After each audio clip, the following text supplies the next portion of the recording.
Emily tries but misunderstands. Hal pertama yang ada di pikiran saya saat pertama kali mendengarkan rekaman band ini adalah bagaimana mereka bisa punya ide untuk menghasilkan suara rekaman yang seakan-akan saling saut menyaut.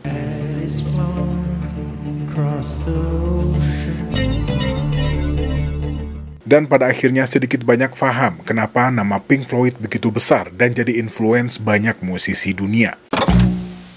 Pink Floyd was an interesting thing for us. We were a young band in Arizona, and we came to LA. I mean, it was inevitable that we would do a Floyd album, and we've been doing Floyd covers for years. Saya pribadi cukup akrab dengan nama band ini, tapi karya dan sejarah band ini mungkin belum sepenuhnya saya pahami. Nama mereka sering disebut sebagai salah satu band terbesar sepanjang masa, dengan album-album legendaris yang terus menjadi perbincangan sampai saat ini. Tapi, siapa sebenarnya Pink Floyd? Apa yang membuat nama band ini begitu berpengaruh di belantika musik dunia? Dan buat teman-teman yang juga penasaran, yuk kita kenalan sama band legendaris ini. Let's go!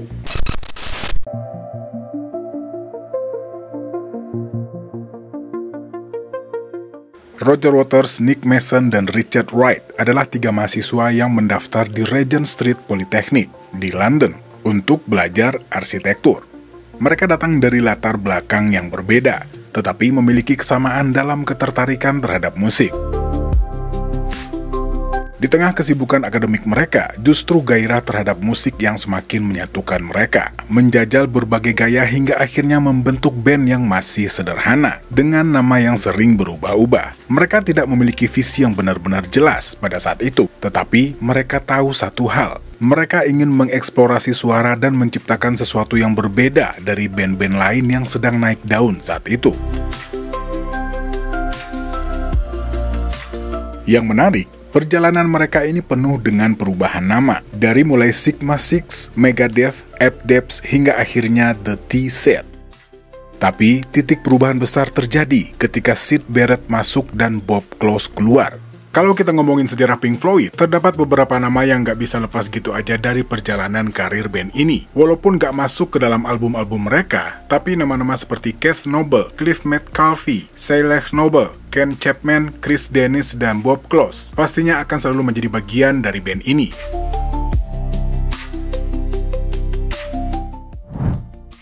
Secara garis besar, Pink Floyd adalah salah satu band paling berpengaruh dalam sejarah psychedelic rock. Musik psychedelic sendiri lahir dari semangat eksplorasi, penuh dengan efek suara aneh, improvisasi panjang, dan lirik-lirik yang membawa pendengar ke dunia surrealis.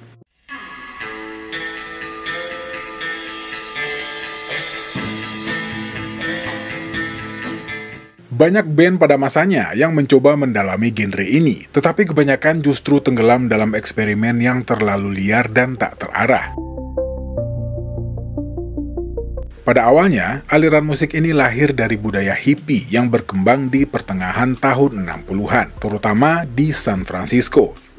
Musik menjadi bagian dari revolusi kesadaran, dipengaruhi oleh penggunaan LSD dan konsep kebebasan berpikir. Band-band seperti The Grateful Dead, Jefferson Airplane, dan The 13th Floor Elevators mulai bereksperimen dengan suara yang lebih ekspansif, penuh dengan gema, distorsi, dan efek-efek yang meniru sensasi halusinasi. Psychedelic rock saat itu lebih seperti perjalanan mental daripada sekedar musik yang bisa didengar. Sementara itu, Pink Floyd melakukan pendekatan yang berbeda. Mereka tidak sekedar bermain dengan efek dan jamming tanpa batas, tetapi menyusun musik mereka dengan cara yang lebih terstruktur. Menurut salah satu artikel yang saya baca, album-album awal mereka pada kenyataannya memadukan 3 unsur psychedelic Amerika. Melodi eksentrik ala White Rabbit dari Jefferson Airplane,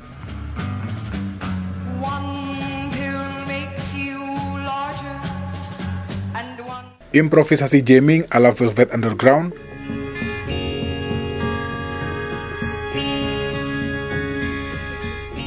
dan abstrak ala Freak Out dari Red Crayola.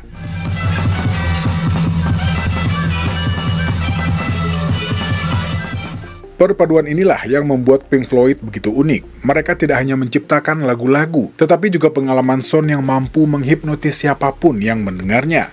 Dalam waktu singkat, mereka tidak hanya menjadi bagian dari gelombang psychedelic rock, mereka menjadi patokan baru bagi genre ini.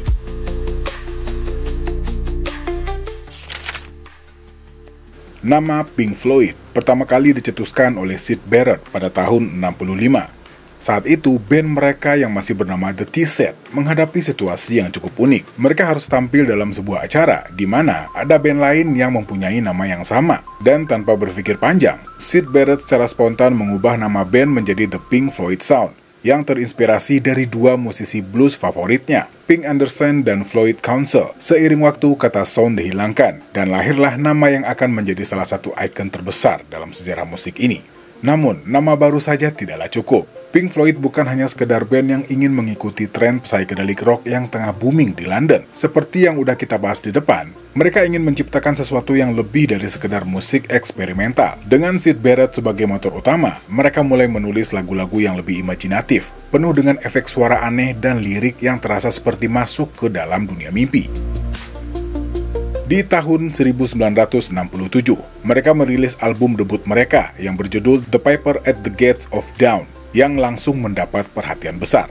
Album ini adalah cerminan sempurna dari dunia yang ada di kepala Syd Barrett, penuh warna dan imajinatif. Tetapi juga mulai menunjukkan tanda-tanda keanehan yang akan menjadi awal dari perjalanannya yang tragis. Saat Pink Floyd sudah mulai rutin tampil di berbagai acara, mereka juga mulai menghadapi realistis pahit, kondisi mental Syd Barrett yang semakin tak terkendali. Syd yang awalnya menjadi otak kreatif Pink Floyd, perlahan mulai kehilangan kendali atas dirinya sendiri. Pengaruh LSD yang berlebihan membuatnya sulit untuk tampil di atas panggung. Dia seringkali hanya berdiri diam dengan tatapan yang kosong, atau memainkan satu nada secara berulang-ulang. Dan situasi ini membuat Pink Floyd berada dalam persimpangan, bertahan dengan Syd Barrett dan berisiko kehilangan segalanya, atau melanjutkan perjalanan tanpa orang yang menciptakan identitas awal mereka. Dan di tengah situasi ini, masuklah David Gilmour pada tahun 68, seorang gitaris berbakat yang awalnya didatangkan untuk mendukung Syd Barrett. Namun, tak butuh waktu lama sebelum keputusan sulit harus diambil. Pink Floyd akhirnya memilih untuk berpisah dengan Syd Barrett. Dan, meskipun keputusan ini menyakitkan, justru dari sinilah Pink Floyd mulai menemukan bentuk musiknya yang lebih matang. Ini bukan lagi sekedar band psychedelic, melainkan sebuah entitas yang akan terus berevolusi, mencari suara yang bisa berbicara lebih luas kepada dunia. Setelah kepergian Syd Barrett, Pink Floyd menghadapi fase penuh ketidakpastian. Mereka kehilangan sosok kreatif utama, tetapi sekaligus mendapat kesempatan untuk mencari arah baru. Awalnya, mereka masih berpegang teguh pada akar psychedelic, menghasilkan album-album eksperimental seperti A Saucerful of Secret yang keluar pada tahun 68, dan soundtrack film More yang keluar pada tahun 69.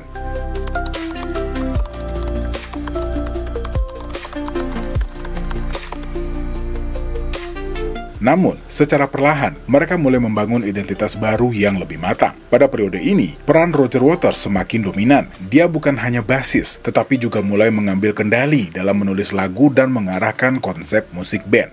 Roger mendorong Pink Floyd untuk tidak hanya fokus pada eksperimen suara, tetapi juga menciptakan narasi yang lebih dalam. Album Atom Heart Mother yang keluar pada tahun 70 dan Medal yang keluar pada tahun 71 menjadi titik awal perubahan ini. Mereka mulai mengeksplorasi konsep musik yang lebih sinematik dengan komposisi panjang dan atmosferik. Overhead the albatross hangs motionless upon the air, and deep beneath the rolling waves in labyrinths of coral caves. Pada periode tahun 73 hingga tahun 79, Pink Floyd mencapai puncak popularitasnya dengan dua album monumental, The Dark Side of the Moon yang keluar pada tahun 73 dan The Wall yang keluar pada tahun 79. Dengan sebelumnya mereka merilis album Obscure by Clouds pada tahun 72, sebuah album yang sebenarnya merupakan soundtrack sebuah film Prancis yang berjudul La Ver. Walaupun album ini tidak mendapatkan perhatian sebesar album-album berikutnya, tapi Obscure by Clouds tetap menjadi bagian dari perjalanan transisi band ini. Tahun 1973 menandai lahirnya The Dark Side of the Moon, sebuah album yang tidak hanya melesat di tengah lagu, tetapi juga membawa Pink Floyd ke puncak ketenaran dengan komposisi yang mendalam dan penuh dengan permainan sound yang luar biasa. Album ini menjadi LP terlama yang ada di Billboard 200, berlangsung selama hampir 800 minggu secara berturut-turut. Tapi, di balik keberhasilan tersebut, mulai muncul ketegangan internal. Terutama karena Roger Waters semakin mengambil alih arah kreatif band, dan perbedaan visi pun mulai muncul. Pada tahun 75, mereka merilis album Wish You Were Here, sebuah album yang penuh perasaan dan introspeksi. Album ini nggak cuma menjadi penghormatan kepada Syd Barrett, tetapi juga menyuarakan kritik halus terhadap industri musik yang semakin komersial. Lewat lagu ikonik seperti Shine On You Crazy Diamond, Pink Floyd mengungkapkan rasa kehilangan, kerinduan, dan sekaligus kekecewaan mereka atas perubahan yang terjadi di balik layar dunia musik. Dan tak lama kemudian, pada tahun 77, mereka menghadirkan Animals, sebuah karya yang lebih gelap dan penuh kritik sosial. Karya ini terinspirasi oleh cerita George Orwell. Album ini menggambarkan masyarakat dengan perumpamaan binatang, mengkritik keserakahan, penindasan, dan ketidakadilan yang merajalela.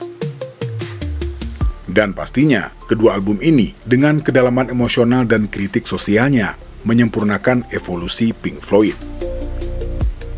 Di balik kesuksesan ini, ketegangan di dalam band semakin memuncak. Roger yang kini lebih dominan dalam pengambilan keputusan, berfokus pada konsep-konsep yang lebih pribadi dan gelap, seperti yang terlihat dalam album The Wall. Proyek ini berfokus pada pengalaman pribadi Roger Waters tentang keterasingan serta kritik terhadap masyarakat dan industri musik.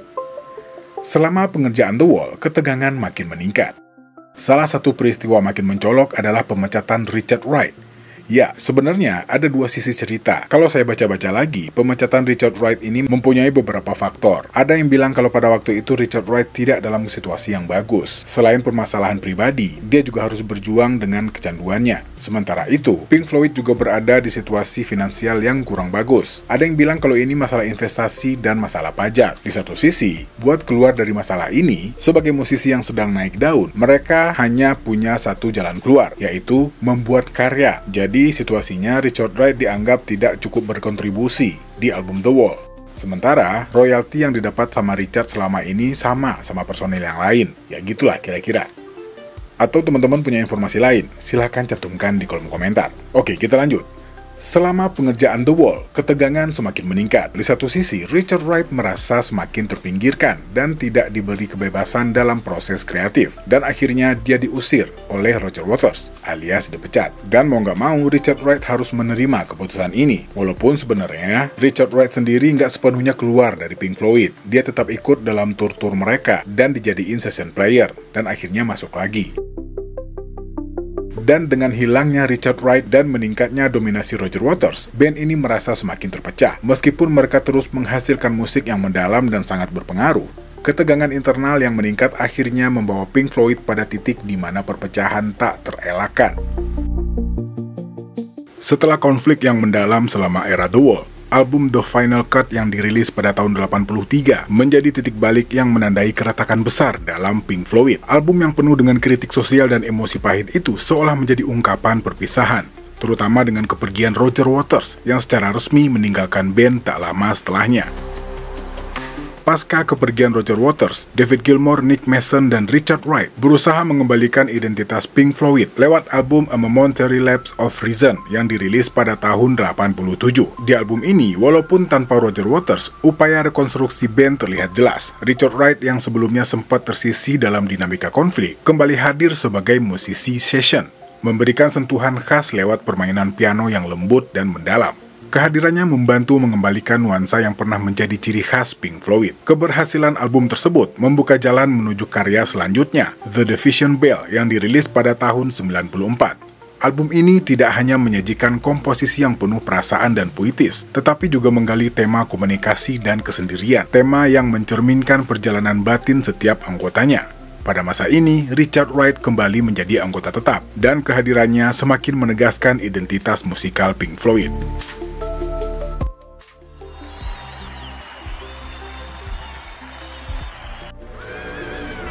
Di tengah perjalanan yang penuh liku ini, sebuah reuni singkat yang legendaris terjadi. Pada tahun 2005, Pink Floyd tampil bersama dalam konser Live Aid di London. Konser Live Aid merupakan penampilan terakhir Pink Floyd bersama Roger Waters setelah 24 tahun sejak tur The Wall. Dan konser Live Aid merupakan satu-satunya penampilan Pink Floyd dengan Roger Waters setelah tahun 1981.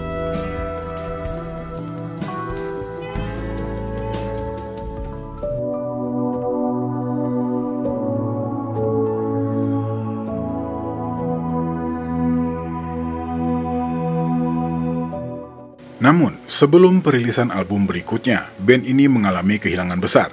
Syd Barrett, pendiri dan mantan vokalis sekaligus gitaris band ini, meninggal dunia pada tanggal 7 Juli tahun 2006 di usia 60 tahun akibat kanker pankreas. Dan tak lama setelahnya, pada tanggal 15 September tahun 2008, Richard Wright, sang keyboardis, meninggal dunia pada usia 65 tahun akibat kanker.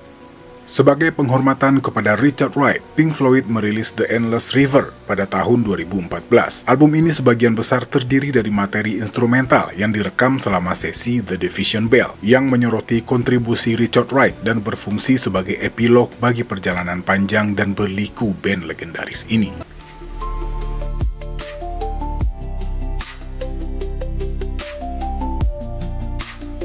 Oke, sepertinya sekian dulu video kali ini. Video singkat yang menurut saya cukup menggambarkan tentang perjalanan Pink Floyd. Dan buat teman-teman yang masih merasa asing dengan band ini, mudah-mudahan cukup tercerahkan. Kalau ada salah penyebutan dan informasi, teman-teman sangat bisa mengkoreksi di kolom komentar. Kalau begitu saya Al pamit. Assalamualaikum warahmatullahi wabarakatuh.